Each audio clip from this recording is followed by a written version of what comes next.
Assalamualaikum warahmatullahi wabarakatuh. Salam sejahtera untuk kita semua. Pertama-tama, saya akan memperkenalkan terlebih dahulu anggota dari kelompok 5. Di sini, nama saya Abdul Ismail. Saya selaku moderator Indita Timpos sebagai presentator pertama, Vivin Kaimudin sebagai presentator kedua, Sunita Tuteru sebagai presentator ketiga, dan Debbie Lucianti Hukum sebagai presentator keempat. Dengan materi yaitu peran TI dalam dunia pendidikan, kesehatan, perbankan, kepolisian, serta penjelasan AI, artificial intelligence, dan VR augmented reality beserta dengan contoh-contohnya.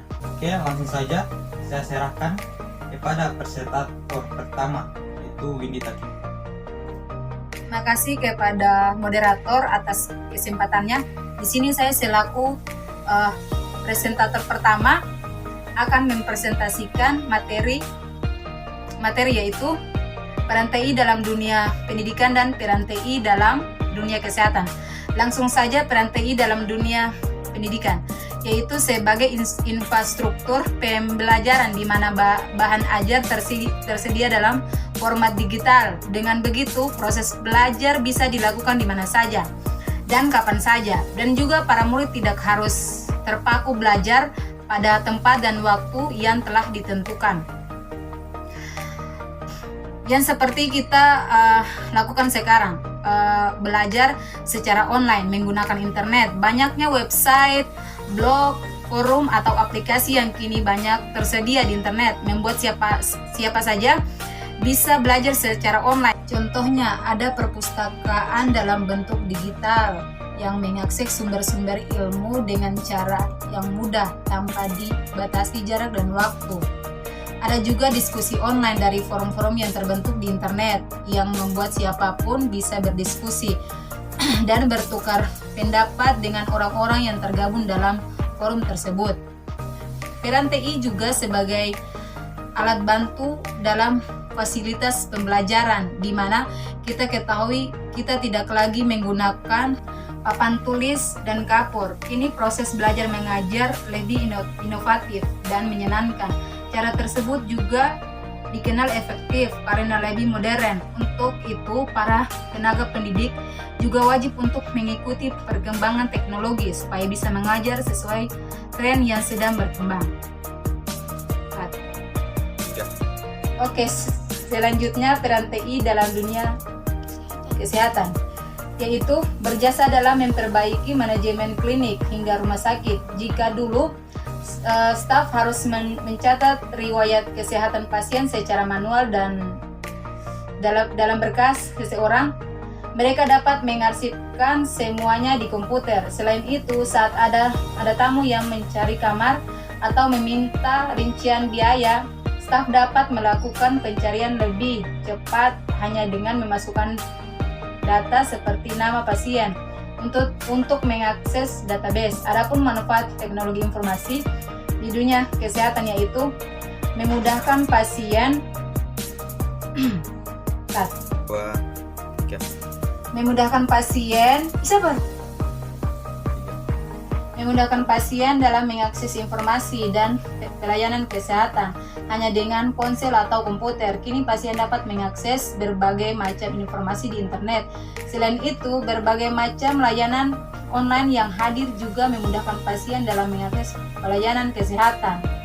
Pasien kini dapat mengakses informasi, mendapat layanan, konsultasi, hingga dapat melakukan penebusan obat secara online.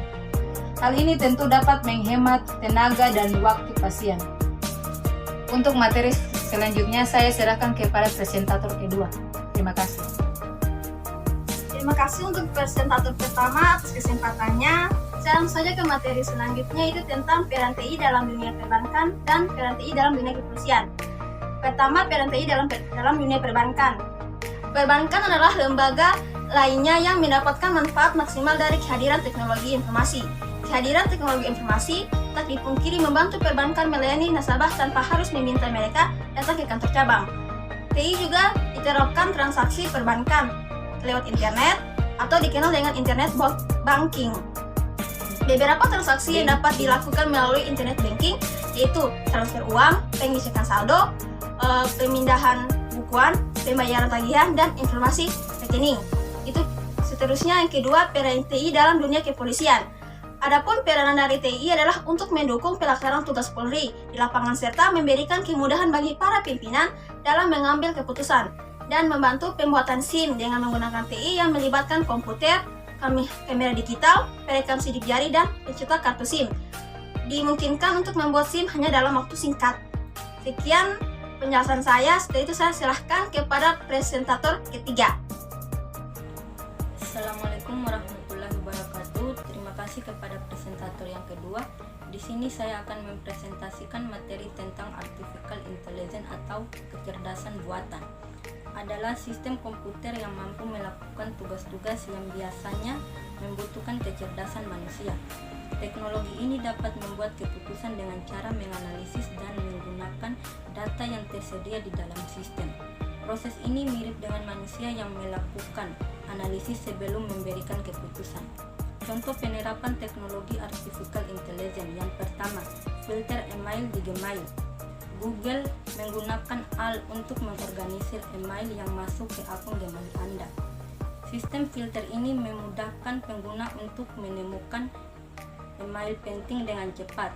Google juga mengklaim bahwa filter berbasis AI ini dapat mencegah dari 99% spam masuk ke inbox Anda. Yang kedua, pengguna AI dalam media sosial. AI dapat memudahkan pengguna media sosial dalam mencari dan berkomunikasi dengan rekannya. Yang ketiga, prediksi pencarian Google. Ketika Anda mulai mengetik di kolom search, Google akan memberi rekomendasi pencarian untuk Anda pilih. Ini merupakan salah satu teknologi AI yang digunakan oleh Google. Prediksi pencarian yang dihasilkan merupakan hasil analisis yang dikumpulkan oleh Google. Mungkin itu saja hasil presentasi dari saya. Sekian dan terima kasih. Selanjutnya saya akan memberikan kepada presentator yang keempat, yaitu Debbie Lucianti. Oke, di sini saya akan menjelaskan secara singkat apa itu virtual reality beserta beberapa contoh dari virtual reality. Virtual reality adalah teknologi yang mampu menciptakan simulasi dan dapat membuat pengguna atau user dapat berinteraksi dengan lingkungan yang ada di dunia maya, sehingga pengguna merasa berada di lingkungan tersebut. Beberapa contoh dari virtual reality, yang pertama, cardboard, yang kedua, cardboard kamera, yang ketiga, VRC. Alat-alat VR ini dapat menonton video, melihat foto dengan sudut 360 derajat sehingga gambar dapat dilihat dari berbagai sudut. Oke, mungkin itu saja materi yang dapat saya sampaikan. Saya kembalikan kepada moderator. Oke, terima kasih kepada presentator yang telah memaparkan materinya. Mungkin itu saja materi yang dapat kelompok kami sampaikan. Kurang dan lebihnya kami mohon maaf. Wabillahi taufiq wal hidayah. Wassalamualaikum warahmatullahi wabarakatuh. Salam sejahtera untuk kita semua.